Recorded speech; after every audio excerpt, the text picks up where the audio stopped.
Noor is a poor, pathetic, disgusting loser who takes care of his ill mother with love and affection. He took his time to prepare her medicine and handed it to her, telling her to be careful because it may be too hot. The goats outside bleated for their breakfast, and Noor informed his mom that he would take them to the valley to eat some grass. He notices her concern and promises not to go past the village's boundary. He promised to get some wild rabbits, some nuts and seeds later in the day so they could make rabbit soup for dinner. His mom calls him close and cleans up his stained face, apologizing for being unable to help him with the house chores because of her condition and urging him to live life to the fullest. Later that evening, Noor makes some rabbit soup and serves a portion on a plate which he takes to his mom. He reaches her bedside and calls out to her, but he doesn't get any response. He becomes frantic, calling out to her so she can wake up, but she doesn't move an inch. The next day, he lays her in their backyard beside his dad's resting place with some flowers on her headstone. He shed tears to mourn her loss, but he suddenly wipes his eyes and strengthens his resolve. From that day, Noor starts fending for himself, caring for the family farm and hunting animals for food. He cares for the farm animals, selling their dairy products for money at the village market. He also read books to increase his knowledge about the world and everything in it. He felled trees in the forest and chopped up the logs. He also went fishing, being so skilled that he could catch fish with his bare hands. Though Noor could fend for himself, he was lonely because he lived in the house alone. One day, Noor reaches for the top of the bookshelf using a chair, but once he grabs the book, he suddenly loses his balance and falls over. He burns the night oil reading a book which reminds him of the time his dad told him a bedtime story about an adventurer. His dad told him about an adventurer who, with the help of his friends, took down a dragon and learned some magic spells from an old sorcerer. They cured a forest of decay and obtained a life elixir that cures all diseases from the king of the dead. Noor was engrossed when his father told him that the adventurer and his friends always raised their swords to strike down evil for the sake of other people, regardless of how dire the situation was. Noor was eager to hear the story and his father gladly obliged. Noor looked at the adventurer book and recalled his mother's words, telling him to live by his standard. The next day, after feeding the farm animals, he goes to his parents' place of rest and informs them that he will be leaving town for the first time. He tells them about his dream to become an adventurer and bids them farewell until he returns. Noor walks through the forest until he arrives at the boundary. He suddenly gets anxious but strengthens his resolve and walks through the boundary without looking back. At night, Noor makes a campfire to keep himself warm, but suddenly gets scared when he hears a monster's screech pierce through the night sky. Noor somehow survived the night and continued his journey the next morning. He moves through the forest, and he's surprised that he has arrived at a cliff overseeing the royal capital when he peers through a bush. He takes in the view of the city and then goes down to the main gate where he asks for directions from the guards. Noor walks into the capital, admiring everything from the building to the beautiful terraces. He hadn't seen so many people going about their daily lives before. He takes everything in as he walks through the city towards the guild. He spots an adventurer on his way, and his eyes immediately light up with admiration, strengthening his resolve to become an adventurer even more. Noor arrives at the guild, and he walks up to the reception desk. The receptionist tells him off, saying the guild isn't meant for kids, but Noor tells him he wants to become an adventurer. The receptionist tells him he would only make his parents worry about his safety, but Noor informed him that he was an orphan. The receptionist realizes he has no choice, so he tells Noor to head to the Royal Training School to receive lessons. The receptionist advises him to acquire skills like a sword or magic art before being placed in a suitable rank. Noor heads over to a sword master's house immediately after remembering how the heroes in the book took down the dragon with a single stroke of their sword. He arrives at the sword master's house and walks in to sign up as an apprentice. He joins the other apprentices to practice when an apprentice sword goes up in flames. The sword master gives a nod of approval, making the apprentice happy to graduate. Noor keeps practicing his sword skill, but after a few months, he still can't trigger any effect from his sword. The sword master tells him to give up trying to master the sword art because it is a colossal waste of time. The sword master advises him to choose a different career path because he only managed to parry a sword attack after months of training. He suggests a different training school to Noor, and Noor reluctantly agrees. He goes to a warrior training school to sharpen his fighting skills and begins training at the school with the other apprentices. After a few months, despite acknowledging his efforts, the schoolmaster tells him he can't continue at the school because he only managed to improve his skills slightly. The master didn't want a casualty on his hands, so he told Noor to try out another training school. Noor heads over to a hunter class school, but his apprenticeship is revoked because he can't handle delicate weaponry. He then heads over to a thief class training school, but after a few months, he is kicked out because he doesn't have the skills needed to be a spy. He heads over to a magic school, but the sorcerer kicks him out after months of training because all he could manage to conjure was a flicker of flame. The sorcerer was surprised that Noor was so magically deficient because he had never seen anyone like that. Noor then heads to the cleric school, but the chief cleric turns him down despite acknowledging that his low-level healing was impressive. Noor walks off dejectedly and returns to the receptionist with the news that he couldn't obtain a skill. The receptionist is surprised that Noor couldn't obtain a skill despite spending the full 3-month terms at each training school. Noor leaves the capital with his head hanging low after the receptionist tells him he can't be registered as an adventurer. Noor is disappointed that he isn't a prodigy and returns to his parents' place of rest to tell them he doesn't have talent for anything. He suddenly decides to train by himself and obtain some skills. He recalls his swordmaster advising him to keep practicing a skill until he masters it. Noor keeps practicing his parry skill, the only skill he could obtain during his sword training. He keeps training every day with his wooden sword, and after a year's worth of training, he can now evade 10 swords at once using his parry skill. After 3 years of training, Noor can evade 100 swords in one breath, but hasn't gained any new skills. He keeps training despite realizing that his hope of becoming an adventurer is a pipe dream. Noor keeps at his training despite making no progress on other skills. He continues training till his sword breaks in his hands. He vows to try harder and train more intensely until he becomes stronger. After more than a decade of training, Noor can parry more than 1,000 wooden swords in a single breath, but he has yet to obtain a new skill. The next day, he takes one last chance on his dream and heads to the guild in the royal capital. He lists his skills on the form, but the new receptionist isn't convinced of his capabilities because he only has one useful skill. The receptionist suggests Noor takes lessons from the training schools in the capital, but tells her he already knows about the school because he's been through all of them. The receptionist is surprised he's still unskilled despite going through all the training schools. The receptionist informs him that he can't register because he doesn't make the cut, and Noor wonders if there isn't a way around that. The old receptionist suddenly comes out, telling Noor not to pick on his new hire. Noor says hello to the old receptionist, and the receptionist takes some time before remembering Noor from several years ago. They catch up over a cup of tea, and Noor tells the old receptionist he couldn't learn any new skill despite training over a decade. The receptionist tells Noor he needs more than one recognizable skill to attain E rank, the lowest adventurer rank possible. Noor makes peace with the fact that he can't do anything but give up on his dreams. The old receptionist tells Noor about the F rank he can try out for if he obeys certain conditions. The conditions forbid him from taking any quests or gathering materials outside the city. He tells him he's restricted to miscellaneous tasks around the city. The old receptionist doesn't think the job description is worth the trouble, but to his surprise, Noor immediately accepts it. Noor registers as an F-rank adventurer, and the receptionist hands him his license. Noor gladly accepts the license and goes around town doing menial jobs for people around the capital using his low-level magic spells to help him complete the tasks easily. He keeps practicing his parry skills in his free time and trying other lesser skills to delight the kids in the capital. Noor was glad he had finally achieved his dream of becoming an adventurer and being useful to people. He looks at his F-rank license with pride and decides not to go for a high rank because he would bite off more than he could chew.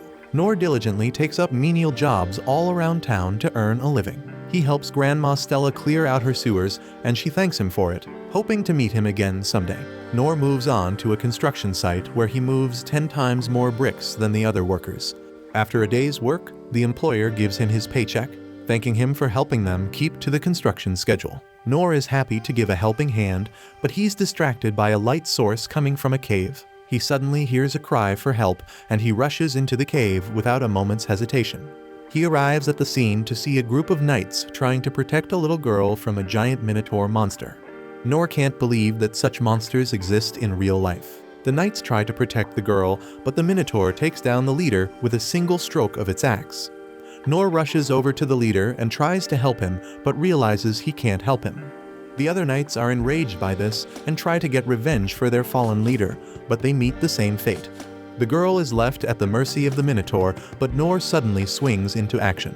He uses his stone throw skill to draw the Minotaur's attention to him. The Minotaur is enraged and it rushes at him. Nor begins running, making the Minotaur chase him, but he suddenly stands his ground. As the Minotaur tries to strike him, he uses his parry skill, sending the Minotaur flying. The Minotaur regains its feet and it begins striking Nor with renowned vigor. Nor continues to parry its strikes, but his sword begins to chip, and he almost succumbs to the force of the Minotaur. Nor tries to look for the right moment to counterattack, but knows he won't take down the Minotaur because he doesn't have any attack skills. The Minotaur turns its attention to the girl and tries to take her down, but Nor uses his movement skill to close the gap and parry its strike. Nor's sword shatters, but his resolve to protect the frightened girl behind him doesn't waver, even if he can't become an adventurer. He recalls his father's story about the adventurers who always raised their swords to counter evil for the sake of their friends. The Minotaur strikes again with all its might, but Nor parries it with the broken sword, which sends the axe backwards, taking the Minotaur's head off its shoulders. Nor is disappointed that he barely survived the encounter with the Minotaur and realizes that he's not strong enough to become an adventurer. The sword crumbles to pieces in his hands, but the girl thanks him for protecting her from the Minotaur. Princess Lindbergh asks for his name, but he tells her that he's no one important and he walks away. More knights rush to the scene to meet the princess, happy that she is unharmed. Nor returns to the capital, reeling from his encounter with the Minotaur. He couldn't believe he had such a hard time taking down a random loose cow. He decides to train even more and become stronger. The knights clear out the scene of the battle, conducting repairs to the buildings that were damaged. The deceased are covered up and Princess Lindbergh says a prayer for their departure. Her escort, Inez, suddenly runs up to her because she is worried that the princess is hurt, but Princess Lindbergh assures her that she's all right. Inez regrets not accompanying her, but the princess tells her she doesn't need an escort when embarking on a trial for the right to the throne. She reminds Inez that she was the one who insisted on such conditions for the trials, and she tells her not to beat herself up for it. She apologizes for making her worry about her safety. Lord Dalkin approaches them, telling them to return to the castle because Lord Rain wants an audience. Princess Lindbergh returns to the castle with Lord Dalkin, who submits a report to Lord Rain. Lord Rain is surprised that a Minotaur was present in the cutty because they only inhabit the deepest part of the underworld. He figures out that someone summoned the Minotaur from the underworld, and Lord Dalkin tells him the Minotaur was summoned by a ring discovered on one of the merchant's fingers.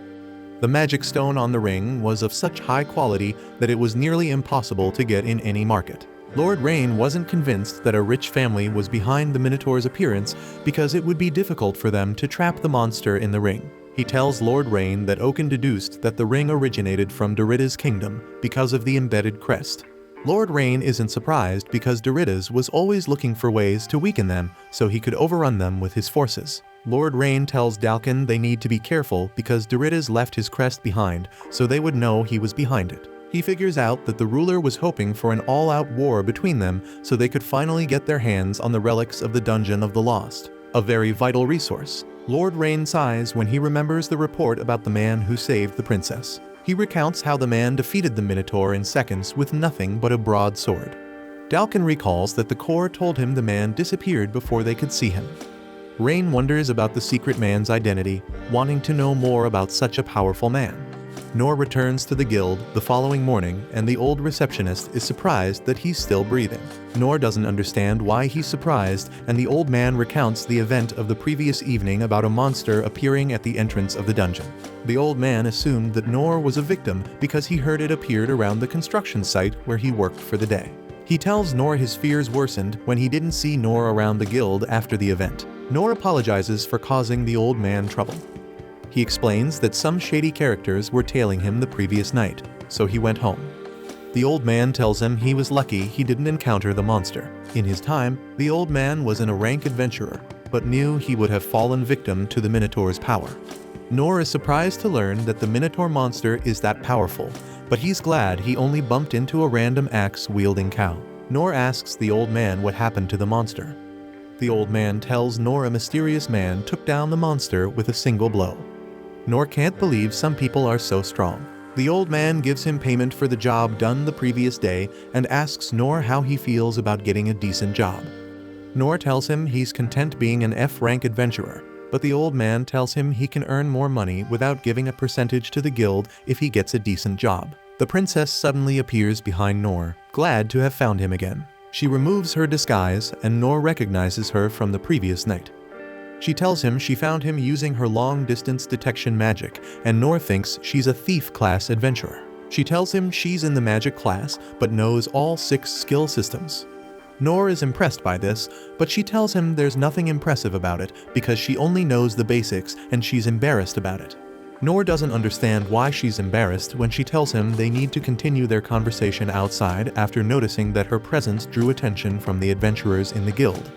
The old man suddenly grabs Noor and asks him what he did to offend the princess, but Noor tells him he didn't do anything that would get him in trouble.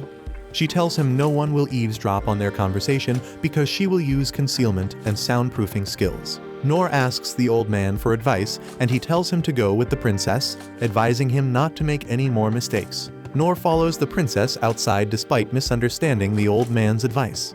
Noor follows the princess past some guards who are having difficulty finding the man from the previous night. Noor points out to the princess that they are looking for someone, but she tells him not to worry because they can't be seen. They get to a secluded location, and the princess stops to thank Noor for saving her life the previous night. She tells him he saved more than just her life by taking down the monster, but Noor tells her that's a far stretch. He apologizes for interfering in her fight because he was sure she could handle the Minotaur with her outstanding skills. The princess tells him that's not true because she doesn't know how things would have turned out if he hadn't intervened. Noor accepts her thanks but tells him she wants to compensate him with a reward to show her gratitude. Noor tells her that he doesn't need anything else because her thanks were enough for him, but she tells him she has to reward him to thank him properly. She informs him that her father would also want to meet and thank him, but he declines because he's content with the thanks she already gave him. She asks him if he's having trouble with anything, but he tells her his life is all rainbows and sunflowers. She tells him her father could help him get some territory, but he tells her he has everything he needs. The princess suddenly becomes teary-eyed and tells Noor that he must accept whatever she grants him to show her gratitude. She tells him she won't move an inch unless he accepts her gratitude, which makes him remember his time at the cleric's door when he refused to leave the training cleric's house until he was trained. He sympathizes with the princess and agrees to meet her dad only if they don't do anything extravagant. She's happy that he has agreed and tells him to follow closely behind her, which surprises him because he didn't think he would have to meet her father immediately. She tells him she doesn't want anyone to spot them as she uses concealment and detection occlusion magic to hide their presence. She takes him to the castle, but Noor doesn't know it's the royal castle. He's impressed by how huge the place is and wonders if that's her house. Noor still hadn't figured out that the girl was the princess. She invites him in and he follows her into the castle. On their way to the main castle, the princess asks Noor for his name, and he tells her. He asks her for her name, and she takes a moment to apologize and then introduces herself as Lindberg. She tells Noor to call her Lynn because that's her adventure name. They keep moving through the castle, and Noor figures out that Noor comes from a wealthy family. He recalls the old man's advice telling him not to make dumb mistakes, and he now understands what he means. Inez walks up to the princess to welcome her, and Lynn asks her for her father's whereabouts. She informs Lynn that her father is discussing with Lord Rain in the audience chamber. She notices Noor, and she asks Lynn about him. Lynn tells her Noor is the person who risked his life to save her. Inez is surprised to hear this and decides to accompany them to meet Lynn's father. Noor thinks Inez is the family maid, and he wonders how she gets any chores done while wearing such heavy equipment. Inez leads them towards the audience chambers, but they're stopped by Gilbert, who demands Noor's identity. Inez tells him to step aside because he's the princess's guest, and Gilbert figures out that he's the talk of the town. Gilbert is disappointed because Noor isn't such an eyeful, but Inez tells him not to be rude. She tells him to accompany them to the chamber because she doesn't fully trust Noor, and Gilbert agrees. The king is pissed that Doritas doesn't keep to his end of the deal after signing a peace treaty. Rain wasn't surprised because Doritas previously requested the rights to the dungeon from the king, but he declined. Doritas swore that the king would live to regret his words, and Rain tells the king that may not be the only threat to their kingdom. The doors suddenly open and Lynn walks in with everyone accompanying her. Noor notices that the old man, sitting on the throne, is Lynn's father. Her brother, Rain, notices she's wearing her concealment cloak, and he figures out that she went outside the castle gates. She tells him she went to look for the man who saved her life. She introduces Noor as the man who saved her the previous night. Noor apologizes for coming in such an unkempt state. He blames Lin for bringing him over in such a hurry, but the king tells him how he's dressed doesn't matter as he thanks him for coming. Nor tells the king he doesn't have the proper etiquette because he's not an aristocrat, and he apologizes in advance for anything informal that he does. The king is content to speak with him as a normal person, and he shakes his hand, humbly thanking him for saving his daughter. Nor accepts the king's gratitude, deciding to head home and have a hot bath. But the king tells him he can't let him go without rewarding him. The king asks him if he desires land or money, but Nor tells him he has no such desire. The king asks him if he wants rare treasures from the dungeon, but Nor tells him he doesn't want that either. He tells the king he doesn't want any fancy gift because his gratitude is more than enough. The king is surprised that Nor doesn't want treasures, so he tries to think of something that could interest Nor. He walks up to his throne and draws a huge sword which he shows to Nor, asking his thoughts. Rain advises the king against giving out the sword, but the king tells him it's better to give it out than to leave it at the mercy of time. He knew no one would notice it was missing if he swapped it with the replica that was made.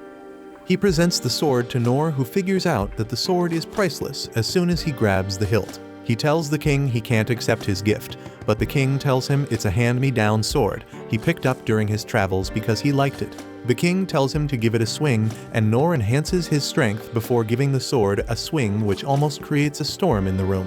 Everyone is surprised that he can swing the sword with such force, and the king is even more surprised that he can swing it one-handed. Nor accepts the sword because he can swing it so easily though it's heavy. The king asks Nor for a favor, by helping him toughen Lin up, but Nor tells him he has nothing to teach her. Nor tells the king Lin would be the one to decide for herself if she wants to get stronger, and he advises him not to interfere with her decision. The king agrees with him, so Nor informs the king that he's leaving. The king thanks him again before bidding him farewell. Nor walks out with the sword which he thinks would be great for training, but he feels he got something valuable from the king. He suddenly notices that the sword would be a perfect fit to clear Grandma Stella's drainage, so he decides to try it out the next day. Inez suddenly stops him, telling him she wants a word with him. She informs Nor that her job is to protect Lin from any danger, and Nor figures out that she isn't a maid after all. Inez introduces herself to Nor as the vice captain of the family's warrior corps. She tells Nor she was appointed as the loyal shield of Lin since she was little, which means she must protect her at the cost of her life. She offers to help Nor with anything he needs because he saved her life by protecting Lin. Nor accepts her compliment, but she warns him not to get too informal with the king in the future because she won't be able to tolerate his disrespect. She asks him for his name because she didn't catch it earlier, and he introduces himself as Nor. The mention of his name draws a reaction from her, and Nor thinks he's done something wrong, but she tells him he hasn't. She tells him she's returning to her duties and leaves him. Nor turns to leave, but he's cornered by Gilbert, who challenges him to a duel before he leaves, and Nor realizes he won't be allowed to return home if things continue like that. Gilbert leads Nor to the training ground as Nor wonders why he challenged him to a duel. He was already exhausted from all his work, but they arrived at the training grounds and Gilbert told him they would be engaging in a mock battle. Nor is surprised because he was never talented enough to be assigned a sparring partner in the different training schools.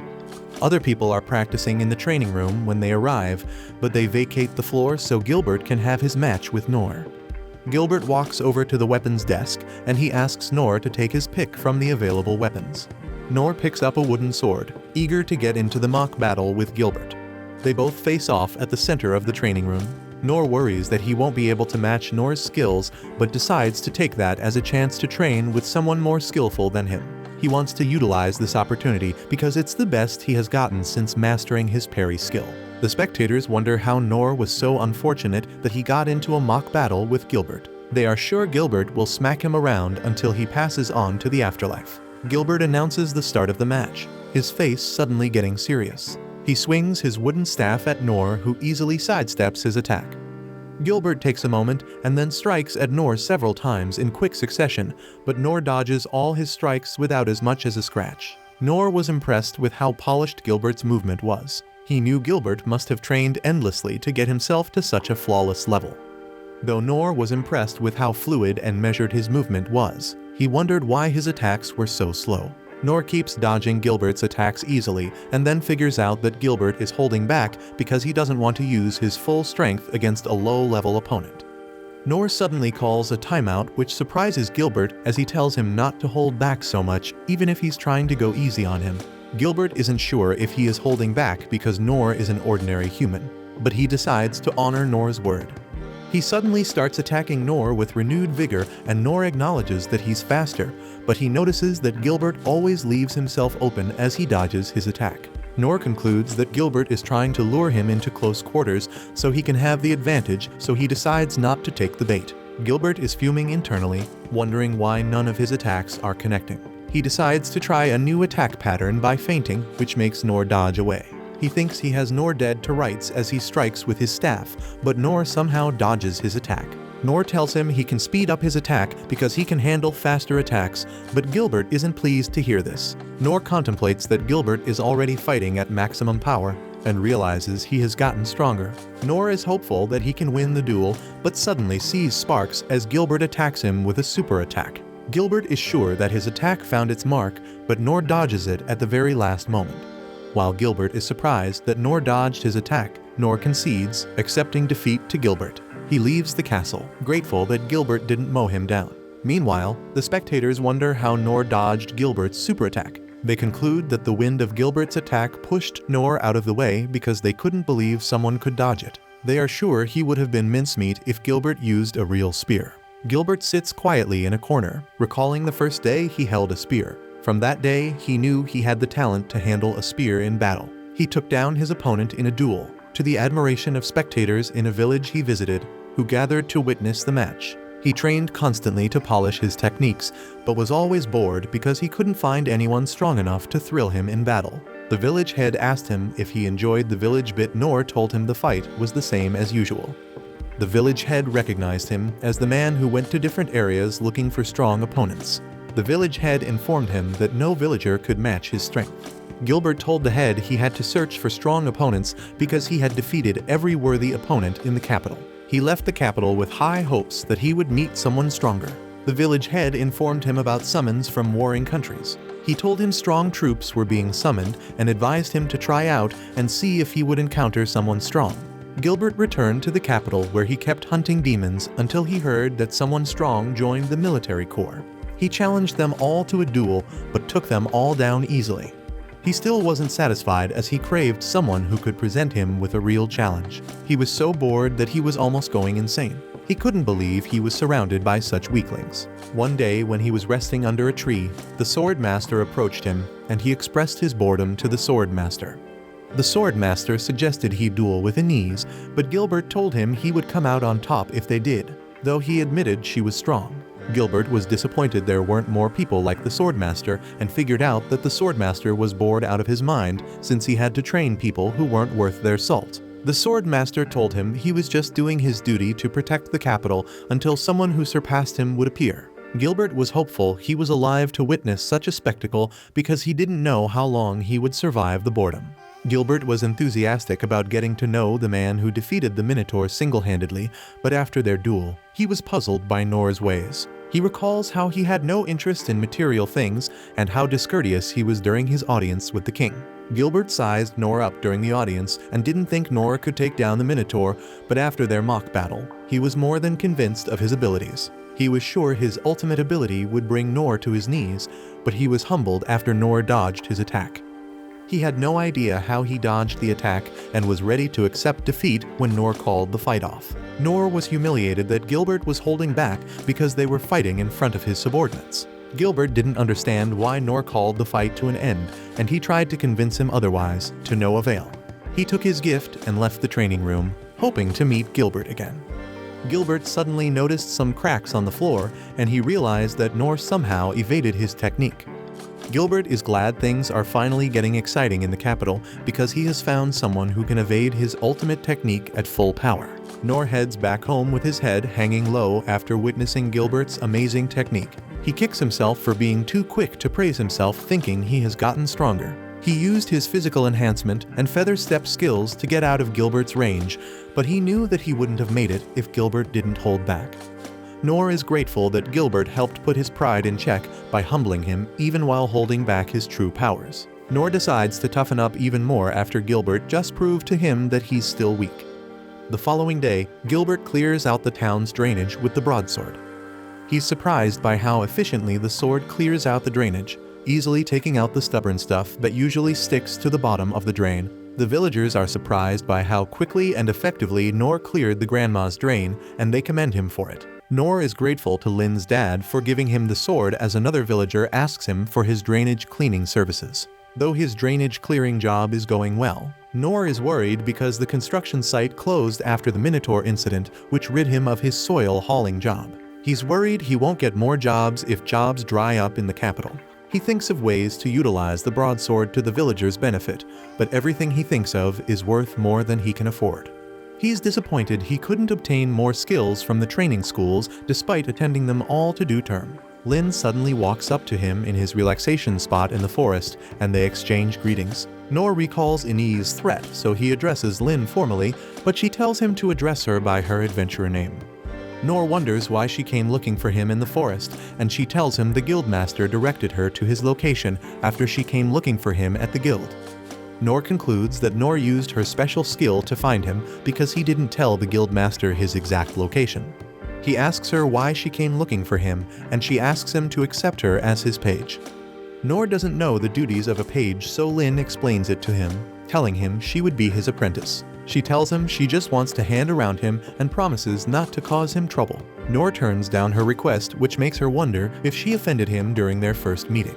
She promises to be useful to him, telling him of her achievement as the youngest person to gain skills in all 6 skill disciplines. Nor tells her he has nothing to teach her and she has nothing to offer him because he can do everything he needs to be done. Lin tries to entice him with the fees he would be paid as her instructor, but he tells her he's not interested. Lin tries to sell herself to Nor so he can accept her as his apprentice, but he tells her he has no use for her. Lin is sad that Nor doesn't think she would be useful, so she decides to prove her worth to him. She brings out her wand and then summons icicles, which she melts completely with flame magic. She tells Nor her flame magic is the highest magic level she can use. She demonstrates her thief skill by drawing out her dagger, which cuts through a tree behind her. She then uses her magic sword to unleash Divine Slash, the sacred class skill of a swordsman, which is very effective against undead creatures. She wants to continue demonstrating her abilities, but Nor stops her. She mistakes this as confirmation that Nor has accepted her as his page, but he tells her he hasn't. Nor wonders why she was trying so hard to become his apprentice. He feels bad for himself after witnessing her abilities, and he wonders why she thinks he's a suitable person to become her tutor. He tells her the skills she demonstrated proved that there was nothing he could teach her. Lin tries to convince Nor that she can be useful to him, and he decides to show her how skillfully retarded he is. He shows her his tiny flame skill, and she is surprised. She returns to the castle, remembering tales from the training schools about a young boy without skills. Everyone at the training schools thought the stories were a fairy tale because they couldn't believe someone could be so powerless. She also didn't believe that a 12-year-old would go through the rigorous courses of all 6 schools without dropping out when even men struggled to survive for 3 days. She recalls Oaken showing her his tiny flame skill, but his tiny flame was larger than usual.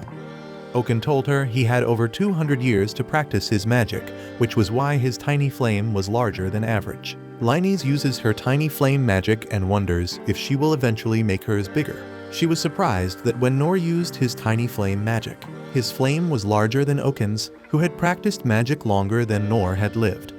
He told her that his other 5 class skills are low level, just like his magic skill, and he asked if she now understood why he couldn't accept her as his page. Liney was sure that Nor's other skills were extraordinary and wondered why she showed off some high-level skills she had memorized. She recalls how Nor stopped the Minotaur's attack, but she's surprised that he never bragged about his power to anyone. She realizes that Nor won't yield to anyone because he's strong physically and mentally. She vows to learn to achieve strength like that because she wants to support her brother and lead the capital to greatness when it's their turn to rule. Later that evening, Nor finishes his dinner and comes out of the diner when Lin suddenly approaches. She tells him she understands that he has been trying to teach her to forsake her pride and immaturity. She makes a personal vow to follow Nor's footsteps until he finds her worthy to be acknowledged as his page. She calls him her instructor because the values and convictions she and her family had sought for generations reside in him. She doesn't want to pass up on such a golden opportunity, but Nor wonders why she is so persistent. He prays for a way out of his predicament. Watch this next video. See you on the next one.